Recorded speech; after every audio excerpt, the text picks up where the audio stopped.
je vais animer un atelier qui s'appelle Mobilité et climat. On va parler des différentes solutions qui existent, puisque finalement, chez GRDF, on est certain qu'il n'y a pas une solution qui est la bonne, mais qu'il y a bien un mix de solutions et qu'il faut adapter ces solutions à chaque cas.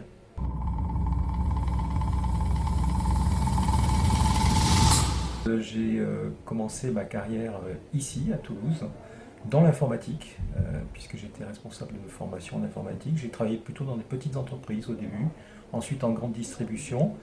Et à la suite d'un échec qui m'a permis de rebondir, fin 99, je me suis retrouvé totalement par hasard dans une grosse entreprise qui s'appelait Gaz de France. Et dans cette grosse entreprise, eh bien, l'avantage, c'est qu'on peut évoluer en vivant plusieurs vies. En étant d'abord commercial, responsable de l'ensemble des marchés publics au niveau de la clientèle de GDF Suez puis Engie. Et eh bien, j'ai émis le souhait de revenir à Toulouse après avoir fait un peu le tour de France. Et j'ai postulé pour un poste qui s'appelle directeur territorial chez GRDF. C'est un poste qui permet d'assurer les relations entre GRDF et une ou plusieurs collectivités. Faire en sorte que, d'abord, le contrat de concession soit respecté, et ensuite faire en sorte que tout se passe bien entre la collectivité et GRDF, mais aussi développer des engagements de responsabilité sociétale, entre autres. GRDF, nous sommes peut-être l'entité qui est la plus proche de l'ex-Gaz de France, c'est-à-dire nous sommes un monopole de distribution de services publics.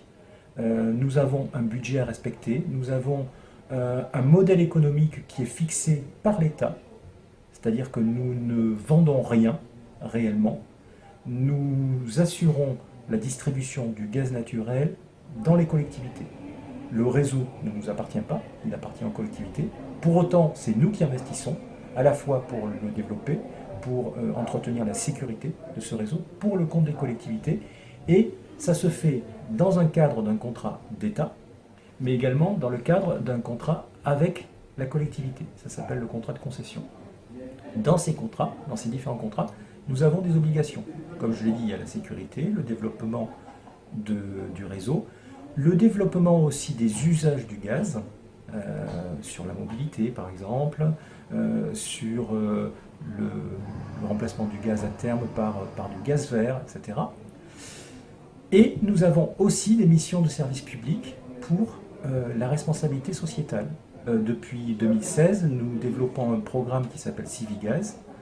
Et depuis donc 2016, dans certaines villes de France, dont Toulouse, nous passons par un organisme, ici c'est FAS Grand Toulouse, le club d'entreprise FAS Grand Toulouse, qui embauche pour notre compte et qui gère pour notre compte des jeunes en service civique. Ces jeunes vont dans les quartiers parler aux habitants chez eux d'économie d'énergie et de sécurité des installations intérieures gaz. Parce que nous, GRDF, nous n'avons pas le droit, en tant que monopole, d'aller au-delà du compteur. Ce programme a été développé pour diminuer la précarité énergétique. Ça fait partie aussi de nos missions. On a des programmes également sur le sport, puisque par exemple, dans le basket, on est partenaire du basket 3-3, on essaie de développer le basket 3-3. Pourquoi le basket 3-3? Pour ceux qui ne connaissent pas, c'est le basket qui se joue finalement dans la rue, sur un demi-terrain, avec un seul panier, avec de la musique, généralement plutôt rythmée, et 3 contre 3. Donc facile à mettre en œuvre, et c'est plutôt du basket qui se joue dans les quartiers. On a eu la chance l'année dernière d'avoir la finale de l'Open de France de basket 3-3 sur la place du Capitole, à Toulouse. Donc ça a donné des idées, et on essaie de développer ça dans les quartiers pour inciter les jeunes à faire du sport. On est partenaire aussi depuis de longue date des banques alimentaires, où là on participe à la collecte qui se tient tous les ans à la fin, le dernier week-end du mois de novembre. Et on essaye d'aider la banque alimentaire du mieux qu'on peut financièrement bien sûr, mais aussi au travers des salariés. On réalise plusieurs actions au travers des salariés. On est partenaire aussi de Cuisine Mode d'Emploi, qui est l'école de cuisine qu'a lancé Thierry Marx depuis quelques années maintenant.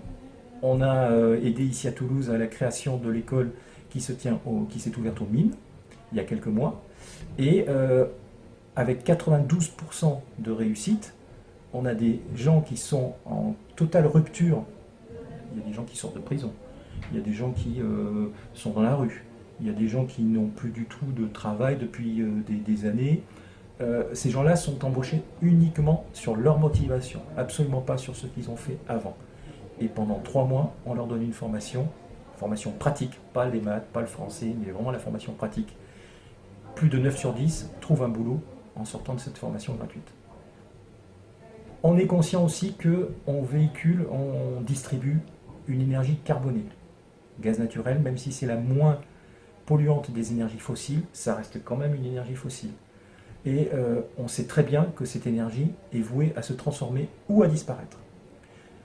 Certains voudraient la voir disparaître, nous on voudrait bien plutôt la voir se transformer, et c'est pour ça qu'on agit concrètement depuis plusieurs années pour développer le biométhane et les autres gaz verts.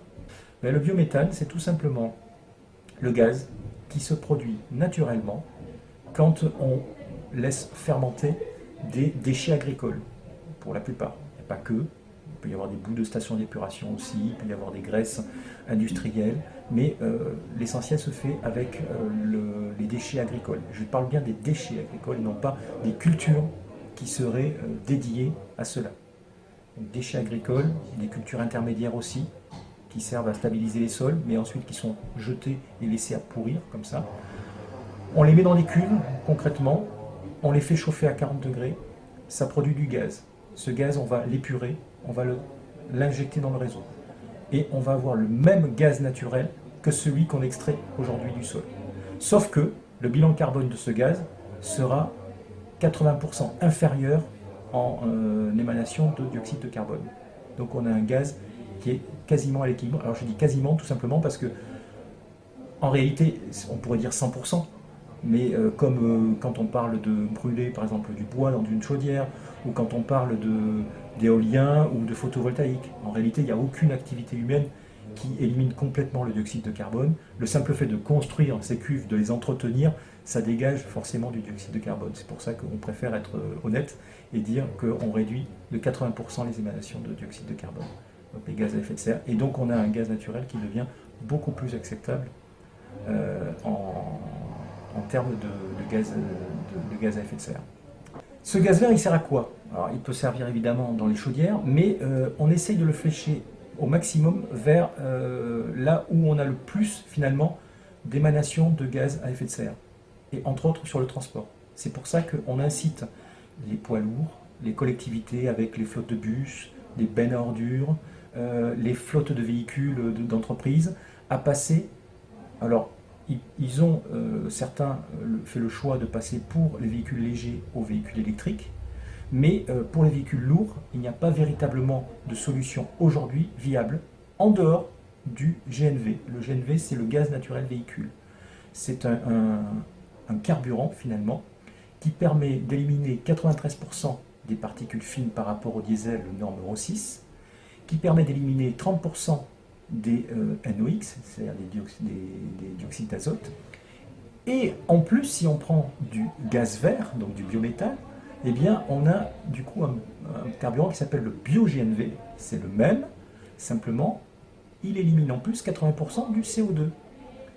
Et c'est pour ça que on essaye d'agir au maximum pour limiter ces gaz à effet de serre.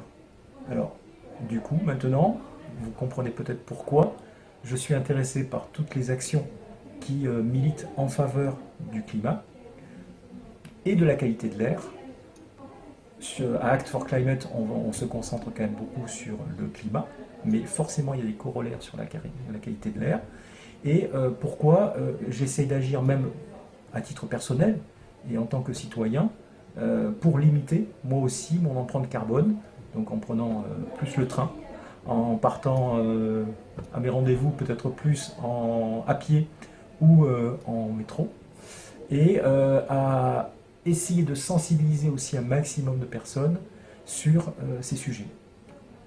Act for Climate, je vais animer un atelier qui s'appelle Mobilité et climat.